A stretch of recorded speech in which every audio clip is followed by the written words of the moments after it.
రాష్ట్రంలోని విద్యా వికాస్ జూనియర్ కళాశాలలో సూపర్ బ్రెయిన్ యోగా అంశంపై అంతర్జాతీయ గుంజిల్లా ప్రచారకులుగా పేరొందిన రాష్ట్ర అవార్డు గ్రహీత అందే జీవన్ రావు కార్యశాల నిర్వహించారు.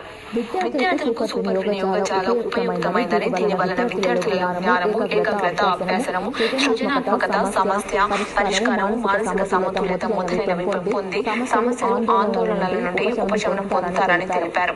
బహుళ ప్రయోజనాలున్న సూపర్ బ్రెయిన్ యోగాను విద్యా ప్రణాళికలో భాగంగా రూపొందించడం ద్వారా విద్యార్థుల సమగ్ర అభివృద్ధికి తోడ్పడవచ్చని అన్నారు. కార్యక్రమంలో భాగంగా విద్యార్థులు వినాయకుని కోరికలు కోరే ఇంటి వృత్తంగా తిరు గణనాథ తిత్తిత్తిత్తై అనే సినీ గీతంపై విద్యార్థులు చేసిన నృత్యం ప్రేక్షకులను అలరించింది.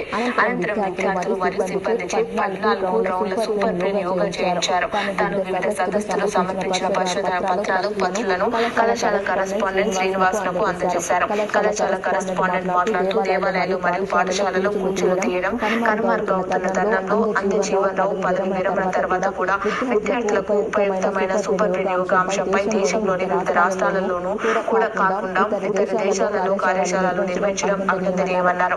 కళాశాల కరెస్పాండెంట్ ప్రధానాచార్యులు, బోధనేతర సిబ్బంది, యోగా నిపుణులు డాక్టర్ పుండరీక్ గౌడ్ అందే జీవన్ రావును శాల్వాతో ఘనంగా సత్కరించారు.